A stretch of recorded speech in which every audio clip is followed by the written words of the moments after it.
બે કેમિકલ નામ ગોખી નાખવાના, અત્યારે તો યાદ રાખવાના જ ઊભા ઊભા, રાઈટ. એક quick lime.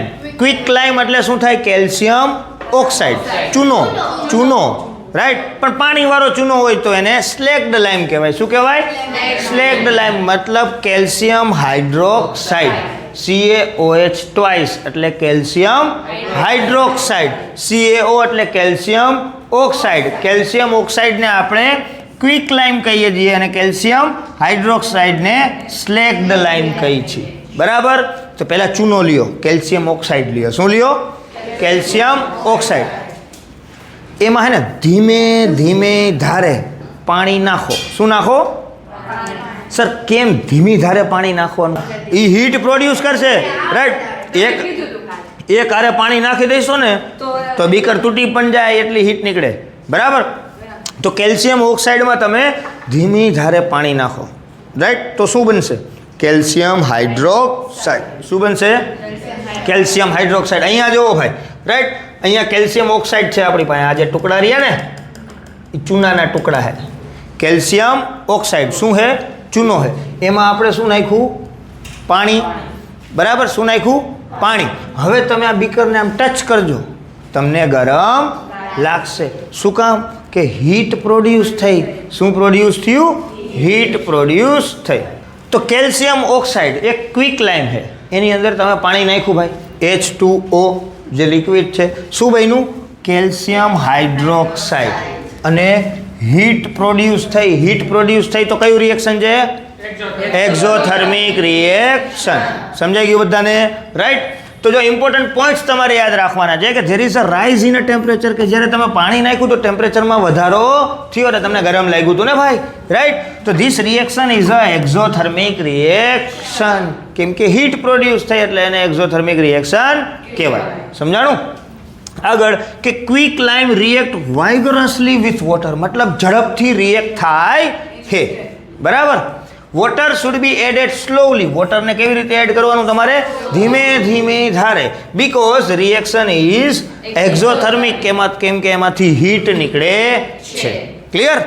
This reaction is a combination reaction. જો એક સિંગલ પ્રોડક્ટ મળી, કેલ્શિયમ ઓક્સાઇડ ને પાણી. શું બન્યું? Calcium hydroxide. તો એ રિએક્શનનો ટાઈપ શું છે? Combination reaction. Single product form થાય છે. And this reaction is also exothermic reaction. કેમ કે હીટ પ્રોડ્યુસ થાય છે. Clear? Quick lime is used in a making cement. તો ભાઈ આ ક્વિક લાઇમનો યુઝ ક્યાં થાય? સિમેન્ટ બનાવવા માટે. બરાબર. સિમેન્ટ બનાવવા માટે શેનો યુઝ થાય? ક્વિક લાઇમનો, કેલ્શિયમ ઓક્સાઇડ. સમજાણું? ચલો આગળ જોઈએ. જો સમજો, મસ્ત ક્વેશ્ચન છે, આમાંથી ઘણીવાર આવે છે ભાઈ, રાઈટ. તો ચલો હવે આપણે બનાવ્યું કેલ્શિયમ ઓક્સાઇડમાંથી શું બનાવ્યું? કેલ્શિયમ ઓક્સાઇડમાંથી શું બનાવ્યું? Calcium hydroxide. કેલ્શિયમ ઓક્સાઇડ શું હતું? ક્વિક લાઇમ. ક્વિક લાઇમમાં શું એડ કર્યું? વોટર એડ કર્યું. વોટર એડ કર્યું તો શું બન્યું? સ્લેક લાઇમ. સ્લેક લાઇમનું બીજું નામ કેલ્શિયમ હાઇડ્રોક્સાઇડ. જે સિંગલ પ્રોડક્ટ મળી તો કયું રિએક્શન હે? કોમ્બિનેશન. હીટ પ્રોડ્યુસ થઈ. કયું રિએક્શન હે? Exothermic reaction. હવે એના ઈ કેલ્શિયમ હાઇડ્રોક્સાઇડ જે તમે બનાવ્યું, ઈ કેલ્શિયમ હાઇડ્રોક્સાઇડ, રાઈટ, કાર્બન ડાયોક્સાઇડના કોન્ટેક્ટમાં આવશે.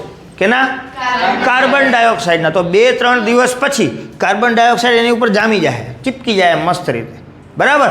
અને એક પ્રોડક્ટ બનાવશે કેલ્શિયમ કાર્બોનેટ. શું બનાવશે?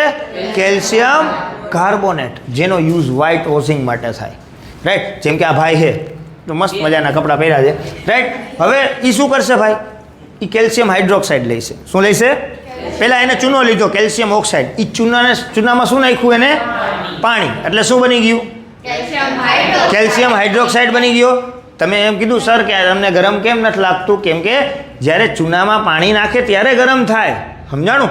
પણ પછી કેલ્શિયમ હાઇડ્રોક્સાઇડ બની જાય, વોટરવાળું બની જાય. ચૂનો કેવો બની જાય? વોટરવાળો. Which contain water molecules. હવે આ જે કેલ્શિયમ હાઇડ્રોક્સાઇડ આ ભાઈએ લીધું, આ ભાઈ આની અંદર શું નાખ્યું? એ કેલ્શિયમ હાઇડ્રોક્સાઇડ. અને દિવાલને મસ્ત મજાને આમાં પેઇન્ટ કરી નાખી. બરાબર. અને હવામાં શું હોય? કાર્બન ડાયોક્સાઇડ તો હોય જ. હવે આ જ્યારે કેલ્શિયમ હાઇડ્રોક્સાઇડ રહ્યું ને, એ કાર્બન ડાયોક્સાઇડના કોન્ટેક્ટમાં આવશે. મતલબ અહીંયાથી કાર્બન ડાયોક્સાઇડ અહીંયા ચીપકાઈ ગયું, અહીંયા રિએક્ટ થઈ ગયું, અહીંયા રિએક્ટ થઈ ગયું, અહીંયા રિએક્ટ થઈ ગયું, અહીંયા રિએક્ટ થઈ ગયું, રાઈટ. તો 2-3 દિવસ પછી કાર્બન ડાયોક્સાઇડનું એક લેયર જ એની ઉપર આવી જશે, એની રિએક્શન થઈ જશે. કેની યારે રિએક્શન થશે કાર્બન ડાયોક્સાઇડનું?